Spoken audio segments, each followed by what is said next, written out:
ఒక దక్షిణ ప్రాంత వాసి అయి ఉండి నరసింహస్వామీజీ చూపిన ఆసక్తి, తపన షిరిడీ సంస్థానం వారిని ఆకట్టుకున్నాయి. బాబా సశరీరులుగా ఉండగానే ప్రారంభించిన నిత్య పూజ ఆయన సమాధికి కూడా కొనసాగుతూనే ఉండేది. సంప్రదాయక విధానాల ప్రకారం నరసింహస్వామీజీ ఆ అర్చనా విధానంలో కొన్ని మార్పులు సూచించారు. ఆయన సాయి అష్టోత్తరం కూర్చి దానిలో తన భక్తిని, జ్ఞానాన్ని సాయికి విన్నవించారు. దీన్ని బాబాకు చేసే నిత్య పూజలో షిరిడీ సాయి మందిరం వారు జోడించారు. అదే నరసింహస్వామీజీ భక్తికి బాబా అంగీకారం తెలిపినట్లు రుజువు చేస్తుంది. తన బృహత్ కార్యాన్ని ప్రారంభించడానికి ముందుగా నరసింహస్వామీజీ సాయిబాబా గురించి మరింత తెలుసుకోవలసి ఉంది. సాయిబాబాతో ప్రత్యక్ష సంబంధం కలిగి సుకృతులైన భక్త శిఖామణుల నుంచి బాబా గురించి వివరాలు తనకున్న మరాఠీ పరిజ్ఞానంతో సేకరించగలిగారు. అప్పటికి షిరిడీలో అబ్దుల్లా బాబా జీవించే ఉన్నారు. అబ్దుల్లా బాబా షిరిడీ వీధులు చిమ్మటం, లెండి తోటకు నీరు పెట్టడం, ద్వారకామాయిలో బాబా కోసం కుండలో నీళ్లు నింపటం వంటి సేవలు చేసేవారు. మాజీ పోలీస్ హెడ్ కానిస్టేబుల్ అయిన గణపతిరావు సహస్రబుద్ధే సాయిబాబాను గురించి హరికథలు, ఉపన్యాసాల రూపంలో ప్రజలకు తెలియచేసేవారు. బాబాచే దాసగణు అని పిలువబడిన ఆయన బాబాకు ప్రియభక్తుడు. ఈ దాసగణు మహారాజ్ తన హృదయపూర్వక సహాయాన్ని నరసింహస్వామికి అందజేశారు. ఇండోర్ నివాసి ఎంబి రేగే మరికొందరు బాబా అనుగ్రహ ఆశీస్సులు పొందిన భక్తులు కూడా అప్పటికి జీవించే ఉన్నారు. 1936 నాటికి నరసింహస్వామీజీ వయస్సు 62 సంవత్సరములు. ఆయన రుమటాయిడ్ ఆర్థరైటిస్ అనే కీళ్లకు సంబంధించిన జబ్బుతో బాధపడేవారు. దాని ఫలితంగా ఆయన చలికాలంలో దాదాపు కదలలేకపోయేవారు. అయితే సాయిబాబా నుంచి ఆధ్యాత్మిక భాండాగారాన్ని స్వంతం చేసుకున్న శ్రీ నరసింహస్వామి అత్యంత ఆసక్తితో బాబాను ప్రజలందరిలోకి చేర్చాలనే తన కొత్త బాధ్యతను నెరవేర్చడం ప్రారంభించారు.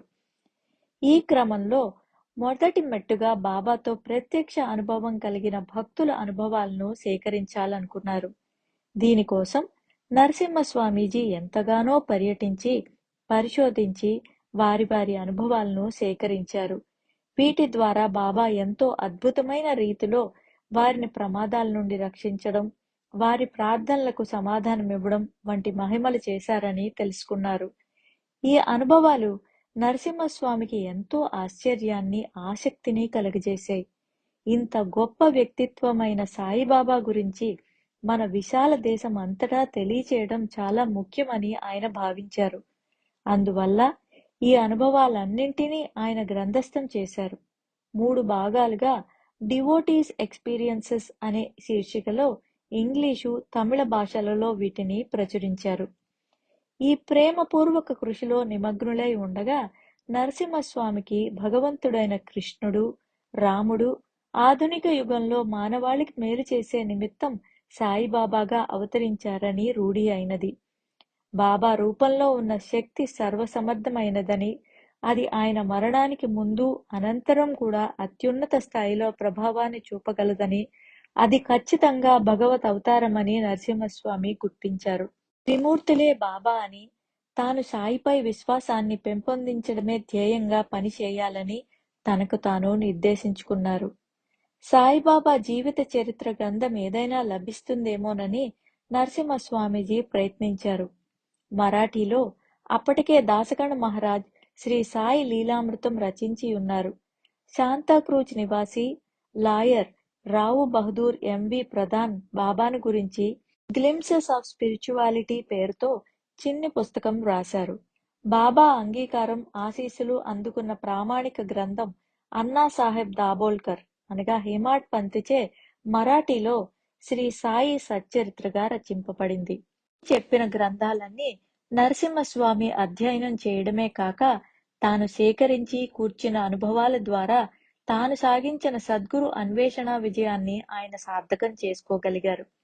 జస్టిస్ ఎంబి రేగే, దాసగణ మహారాజులతో కలిసి ఆయన మహారాష్ట్ర అంతటా విస్తృతంగా పర్యటించి ఇంగ్లీషు, మరాఠీల్లో అనేక ఉపన్యాసాలు ప్రజలకు అందించారు. ఈలోగా సాయిబాబాను గూర్చి అనేక వ్యాసాలు మద్రాసు సండే టైమ్స్లో ప్రచురింపచేశారు.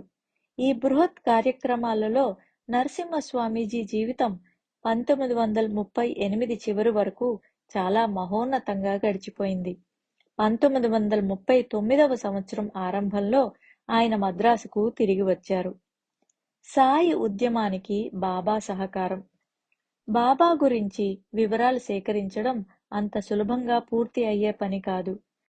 చాలా వరకు వివరాలు తెలియకపోవడమే కాక సరైన వివరాలు తెలుపగలవారు లభించడం కూడా కష్టమే.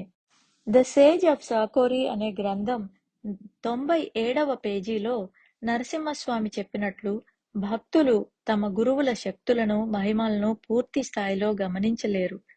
కొందరు భక్తులు కొన్ని విషయాలు పెద్దవి చేసి చెప్పడం, కొన్ని విషయాలు మరుగుపరిచే ప్రయత్నం, అద్భుతాలు అనిపించే వాటిని దాచటం, కొన్ని విషయాలకు శాస్త్రీయ ఆధారాలు వెతకడం వంటి వాటి వలన వివరాలు సేకరించినా అవి పూర్తి వాస్తవమైనవేనని నిర్ధారించడం చాలా కష్టం. భక్తులు ఇతరుల నుంచి వీలైనన్ని వివరాలు సేకరించడం పూర్తి అయిన తర్వాత వాటిని కూర్చడంలో అనవసరమైన వాటిని తొలగించడమే కాక సేకరించిన అమూల్య వివరాలు ఒక క్రమ పద్ధతిలో కూర్చాలి. ఏ విధమైన అనుమానాలకు ఆస్కారం లేని విధంగా తీవ్ర పరిశోధన చేసి ప్రజలందరికీ ఆమోదయోగ్యమైన రీతిలో ఉండేలా కూర్చగలగాలి.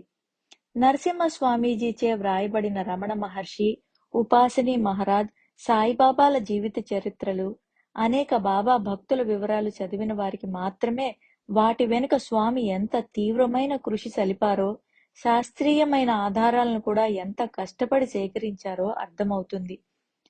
నరసింహస్వామీజీ చేపట్టిన కార్యక్రమం వంటి బృహత్ ప్రణాళిక సఫలం కావాలంటే కేవలం దైవానుగ్రహం ఉన్నవాళ్లు మాత్రమే సాధించగలరు. అంతులేని ఓర్మి, అచంచల విశ్వాసం లేకపోతే అది సాధ్యమయ్యేదే కాదు. నరసింహస్వామి స్వయంగా ఒకసారి ఇలా చెప్పారు: బాబాతో ప్రత్యక్ష సంబంధం ఉన్న భక్తుల వద్ద అనుభవాలు సేకరించడానికి నాకు అనేక మంది ఆహ్వానాలు పంపారు.